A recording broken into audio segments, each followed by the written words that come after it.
नमस्कार पालक मित्रांनो, मी अमोल जाधव. स्वागत आहे तुमचे CSC मराठी या यूट्यूब चॅनलवरती. मित्रांनो, काही दिवसांमध्ये RTEचे फॉर्म ऑनलाईनद्वारे सुटणार आहेत.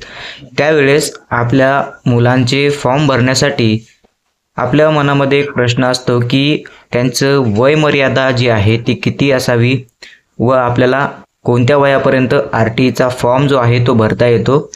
RTE हे काय आहे तर यामध्ये खाजगी शाळांमध्ये मुलांचं मोफत शिक्षण RTE मार्फत केलं जातं आणि याचा ऑनलाईन फॉर्म भरल्यानंतर लॉटरी पद्धतीने आपल्या मुलाचा नंबर लागतो. त्यानंतर त्याचं शिक्षण जे आहे ते 8वी पर्यंत फ्री दिलं जातं. तर यासाठी वयोमर्यादा काय आहे हे आपण आजच्या या व्हिडिओमध्ये पाहूया. तर तुम्ही इथे पाहू शकताय, प्राथमिक शिक्षण संचालनालय डॉक्टर ॲनी बेझंटमार्क मध्यवर्ती इमारत पुणे यांच्यातर्फे हे 22/2/2024 म्हणजेच मागच्या वर्षी वय मर्यादा जी आहे ती निश्चित करण्यात आलेली होती. त्याचं हे परिपत्रक आहे. तुम्ही इथे पाहू शकताय, विषय सन 2024-25 या शैक्षणिक सत्रात RTE 25% प्रवेशासाठी बालकाचे वय निश्चित करण्याबाबतचं हे परिपत्रक आहे. यामध्ये तुम्ही पाहू शकताय, सन 2024-25 या शैक्षणिक सत्रात RTE 25% शाळा प्रवेशासाठी बालकाचे वय निश्चित करण्याबाबत खालीलप्रमाणे सूचना देण्यात येत आहेत. तर यात त्यांनी काय सांगितलेलं आहे पहा, शाळा प्रवेशासाठी बालकाचे किमान वय निश्चित करण्याबाबत दिनांक 18/9/2020 रोजीच्या शासन निर्णयान्वये माननीय दिनांक 31 डिसेंबर करण्यात आलेला आहे. कशामुळे करण्यात आलेला आहे ते देखील आपण पाहूया. शासनाने किमान वयोमर्यादा ठेवलेली आहे परंतु कमाल वयोमर्यादा नाही. माननीय दिनांक बदलामुळे माहे जुलै ते नोव्हेंबर महिन्यात जन्मलेल्या विद्यार्थ्यांचे शैक्षणिक नुकसान होऊ नये म्हणून शैक्षणिक वर्ष 2024-25 साठी RTE 25% प्रवेशासाठी वयोमर्यादा दिनांक 31 डिसेंबर 2024 अखेर पुढील प्रमाणे राहील. आता हे सविस्तर समजण्यासाठी आपण खालील जो चार्ट आहे हा चार्ट पाहूया. यामध्ये तुम्ही पाहू शकताय, सन 2024-25 या शैक्षणिक सत्रात RTE 25% प्रवेशासाठी बालकाचे वय हे पुढील प्रमाणे राहणार आहे.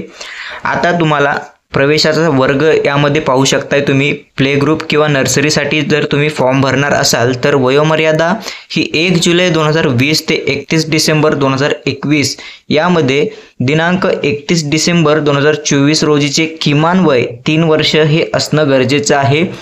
म्हणजेच मुलाचे वय हे 3 वर्ष असणं गरजेचं आहे, तेव्हा तुम्ही प्ले ग्रुप किंवा नर्सरीसाठी फॉर्म भरू शकणार आहेत. आणि याचे जास्तीत जास्त कमाल वय हे 4 वर्ष 5 महिने 30 दिवस एवढं असायला पाहिजे. यामध्ये जर तुमचं मुलाचं वय येत असेल तर तुम्ही प्ले ग्रुप किंवा नर्सरीसाठी ऑनलाईन फॉर्म जो आहे तो भरू शकताय. त्यानंतर 2 नंबरचा पॉईंट जर आपण बघितला तर यामध्ये ज्युनियर KG हा प्रवेशाचा वर्ग सांगण्यात आलेला आहे. यासाठी वयोमर्यादा सांगितलेली आहे. कॅलेंडरनुसार 1 जुलै 2019 ते 31 डिसेंबर 2020 या दरम्यान किमान वय हे 4 वर्ष असणं गरजेचं आहे आणि जास्तीत जास्त वय हे 5 वर्ष 5 महिने 30 दिवस असायला पाहिजे. या वयामध्ये जर तुमचं मूल येत असेल तर तुम्ही ज्युनियर KG साठी ऑनलाईन फॉर्म RTEचा भरू शकताय. त्यानंतर तिसरा पॉईंट आपण बघूया, सिनियर KG. जर तुम्हाला सिनियर KG साठी फॉर्म भरायचा आहे तर तुमच्या मुलाचं वय हे 1 जुलै 2018 ते 31 डिसेंबर 2019 या दरम्यान 5 वर्ष हे किमान वय असणं गरजेचं आहे आणि कमाल वय म्हणजे जास्तीत जास्त 6 वर्ष 5 महिने 30 दिवस हे तुमच्या मुलाचे किंवा मुलीचे वय असणं गरजेचं आहे, तेव्हा तुम्ही सिनियर KG साठी फॉर्म हा भरू शकताय. आता इयत्ता पहिलीसाठी जर तुम्हाला RTEचा ऑनलाईन फॉर्म भरायचा असेल तर तुम्हाला 1 जुलै 2017 ते 31 डिसेंबर 2018 यामध्ये वयोमर्यादा दिलेली आहे आणि दिनांक 31 डिसेंबर 2024 रोजीचे किमान वय हे 6 वर्ष पूर्ण असणं गरजेचं आहे आणि जास्तीत जास्त 7 वर्ष 5 महिने 30 दिवस हे तुमच्या मुलाचे वय असणं गरजेचं आहे. आता ही वय जे आहे ते तुमचं जे मुलाचं जन्म प्रमाणपत्र आहे, बर्थ सर्टिफिकेट, त्यावरील वय हे ग्राह्य धरण्यात येणार आहे. तर तुमच्याकडे मुलाचा जन्म दाखला असणं गरजेचं आहे आणि कोणत्या वयासाठी तुम्ही कोणत्या वर्गाच्या प्रवेशासाठी कोणत्या प्रवेश वर्गासाठी फॉर्म भरायचा आहे हे तुम्ही या चार्टच्या माध्यमातून समजलं असेल. धन्यवाद. जय हिंद, जय महाराष्ट्र.